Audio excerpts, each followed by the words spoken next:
Difficile de ne pas se souvenir de Star Fox.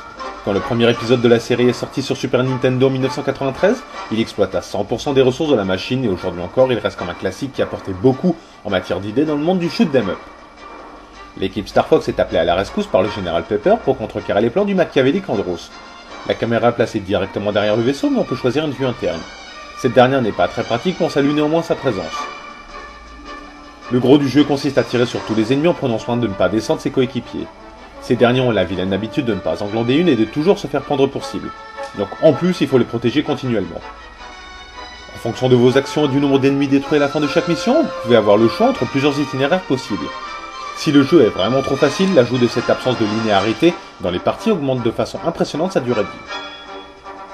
Graphiquement, il n'y a que les explosions qui sont à la traîne, sinon le reste du jeu est remarquable.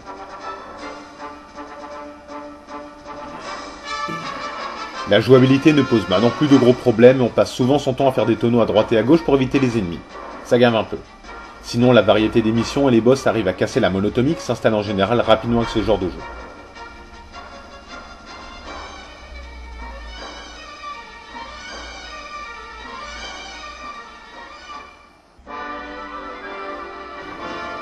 Dans la plupart des missions, il faut aller de l'avant en cassant du méchant, mais parfois le combat se passe dans une sorte d'arène avec un boss.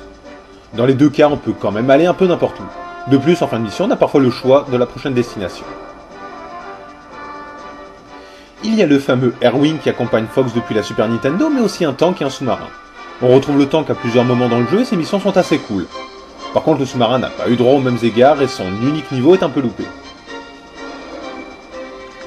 Vos trois coéquipiers vous parlent tout au long de la partie et vous orientent dans la bonne direction. Les ennemis communiquent également avec vous. Point de vue cible, il y a de quoi faire. La Highlight Wars assure la carte du dynamisme et des parties qui pètent de tous les côtés.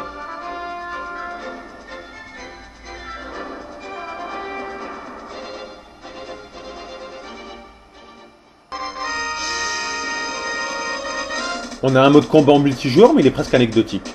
On regrette de ne pas pouvoir être accompagné durant la croisade contre Andros. Il y a le tir de base, le double tir et le double tir turbo, ça s'arrête là. On ajoute la classique méga bombe et circuler, il n'y a plus rien à voir. Là, c'est limite médiocre. On ne s'y trompe pas, la durée de vie du jeu est élevée grâce à ses nombreuses planètes et à ses objectifs variés.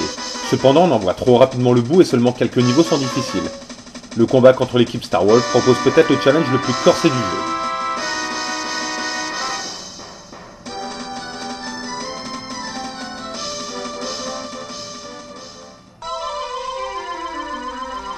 Nintendo a réussi son pari de faire un shoot 'em up en 3D spectaculaire. Ça blast de tous les côtés, on ne s'ennuie pas une seconde, les décors sont variés et toujours agréables à regarder. Le mode solo est très réussi. En revanche, le mode multijoueur laisse un peu sur sa faim. Il est amusant mais seulement à 4. Et encore, pas pendant des heures.